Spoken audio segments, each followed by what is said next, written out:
Pearl Buck was an American writer and novelist.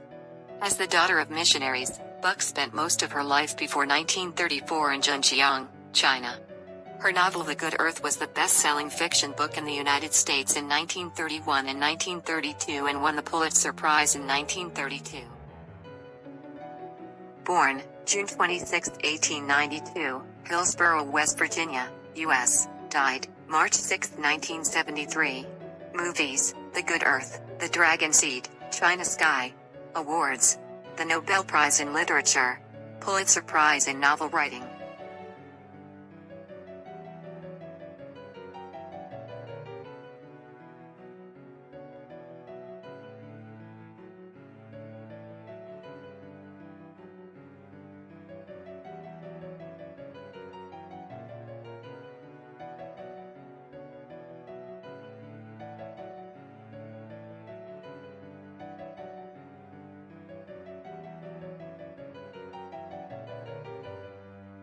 Man is often acted upon by different forces, pulling him in different directions, all at the same time, leaving him in a quandary on what step to take next.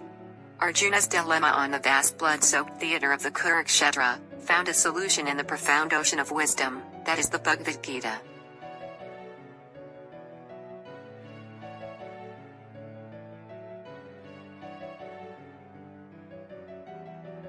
During the World War II, a Japanese doctor discovers a senseless American enemy soldier outside his door. Should he save him, or hand him over to the police, or walk away and leave him to his fate? Which of the three will determine his actions: patriotism, professional loyalty, or humanity? Pearl Buck's story is touching and heartwarming.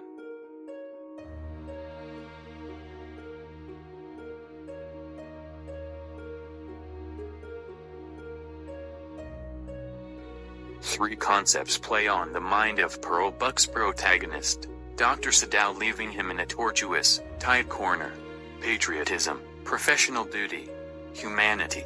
These three aspects invade his placid life like a tropical storm, leaving him in a suspended limbo. Events follow one after the other, until he puts an end to his agony, by boldly choosing to resort to what turns out to be a solution, which hurts none but finally turns out to safeguard, without compromising, on Dr. Sadao's principles. To understand the profoundness of Sadao's nobility, it is imperative to feel the force of Japanese patriotism. Devotion to the country and their emperor is in the very core of the psyche of each Japanese. This devotion is the source of Japan's meteoric rise to economic superstardom, from the ashes of World War annihilation. The Japs are highly patriotic. Which other country has a concept like harakiri or ritual disembowelment? Japanese soldiers pay for any costly blunder in war by harakiri, which is a ritualistic suicide, by piercing their stomach with a long blade or sword, and pulling their intestines out.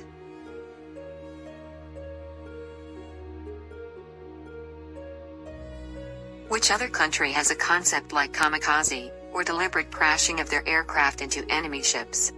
Japanese pilots who wanted to do the supreme sacrifice for their country would strap their planes with bombs, and deliberately ram them into U.S. naval ships, especially aircraft carriers. This increased especially as, post-Midway, the tide of fortune turned in favor of the U.S. Which other country witnessed people crying openly in streets and roads, in distress, when their Emperor Hirohito announced Japan's surrender to the U.S.? People of all ages were seen weeping at this moment. This quality of patriotism would have been definitely imbibed in Sadao.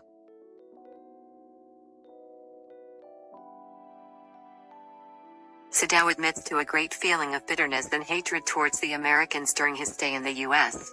He resented the Americans' antagonistic attitude towards the Japs, feeling himself to be their superior. He feels only revulsion towards his landlady, even though she was kind enough to nurse him when he was down with influenza.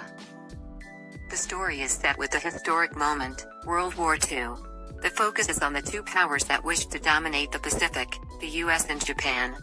The separate conflict between these two countries, triggered by Japan's attack on Pearl Harbor, is compelling to witness, given the ferocity and brutality with which it was fought.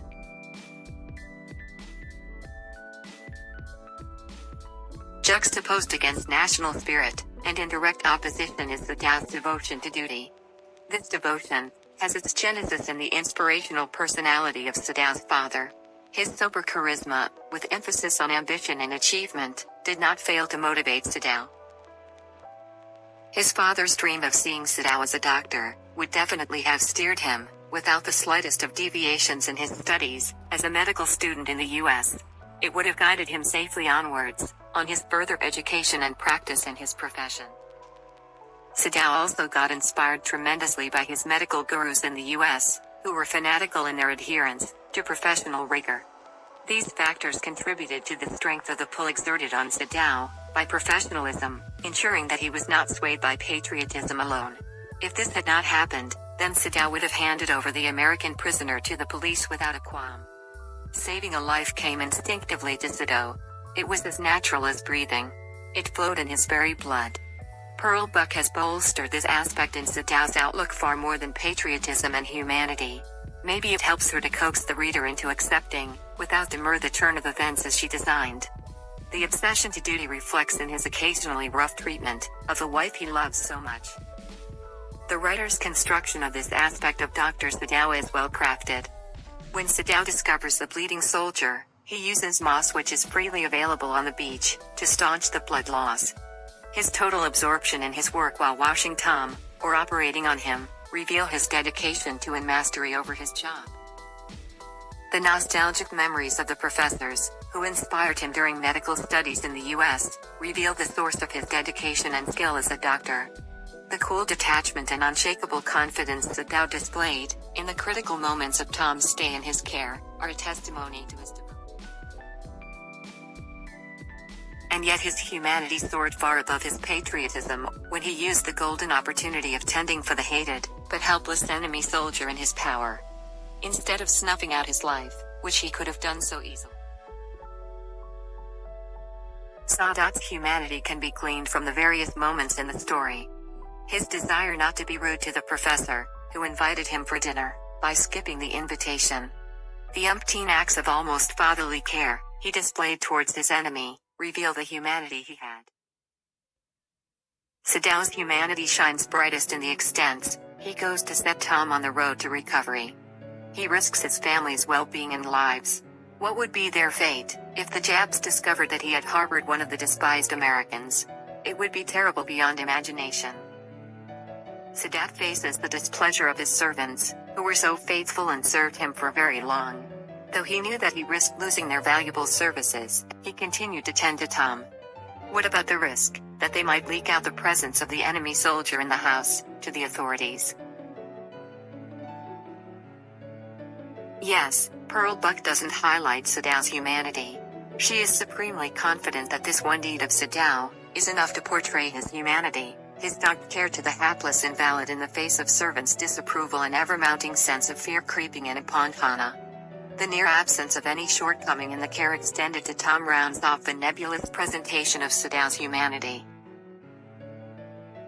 Yes, it was an uncalled-for risk taken by Sadow which only lets the light of Sadow's humanity shine through. Sadow's humanity gets exposed also with his fail-proof plan to cart Tom out of the country. His painstaking attention to detail, right from his instructions to convey Tom's status on the islet using the flashlight, to covering his own identity and role in the affair, is just another facet. Sadow's humanity is all the more appreciable when we see that he had more than his fair share of prejudice against the Americans. It gets exposed when he fails to feel gratitude to his American landlady, who nursed him through a bout of influenza. So, the kindness and care he displays towards his enemy Tom is simply awesome.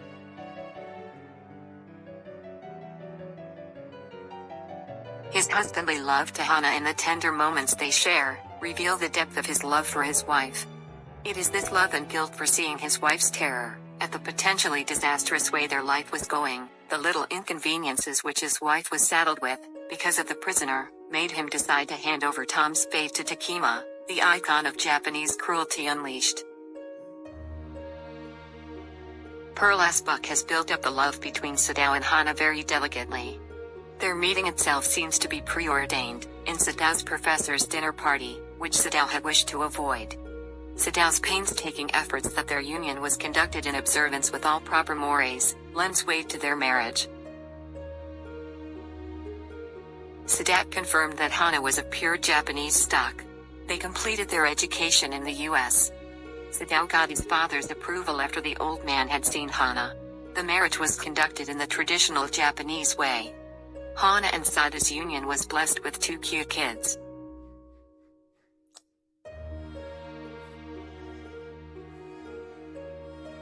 The little intimacies exchanged between the two even after many years, expresses the fact that the marriage was still going strong. The events involving the discovery of the American soldier reveals 2 traits of Hana. She supported her husband in times of indecision. It was she who prodded him to carry the prisoner to the house, when she understood that that was what Sadao wanted.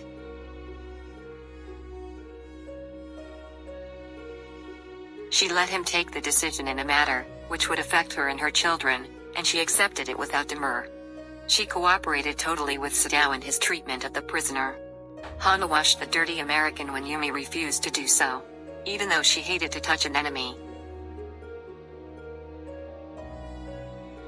Hana participated in the operation even though she was a novice. She administered anesthesia to the patient.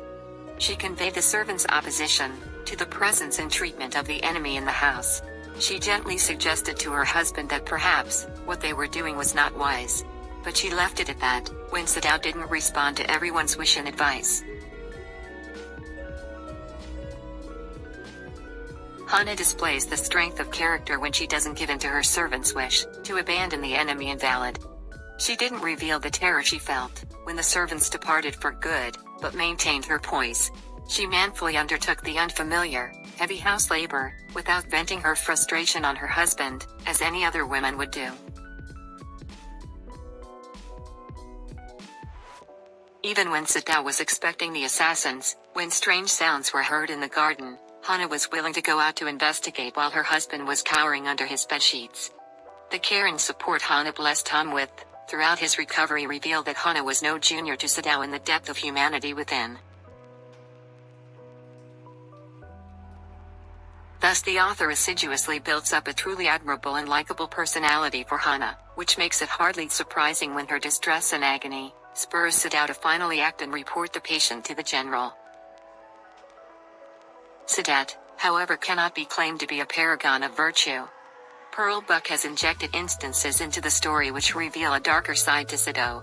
His brutal handling of poor Tom while examining him due to Hana's discomfort. His decision to nullify all that he had done for Tom, just because of Hana's anxiety for the consequences that would visit them when Sadao's patronage of the enemy would be discovered, reveals the depth of his love for his family.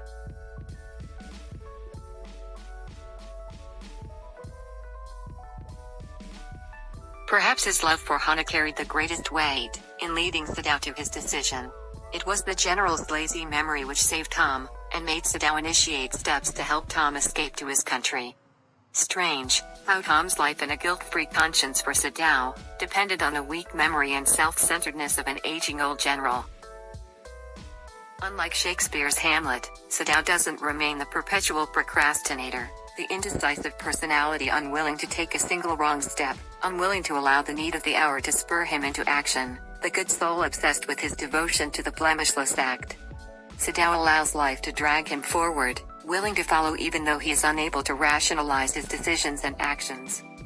This helps Pearl Buck turn the focus once again on the 2 main values in the lesson, patriotism vs profession and humanity. She glosses over the inherent and inherited traces of cruelty in Sadao. Sadao rises above the shackles of conformism and communalism to shine as a cheerleader for humanity and global brotherhood.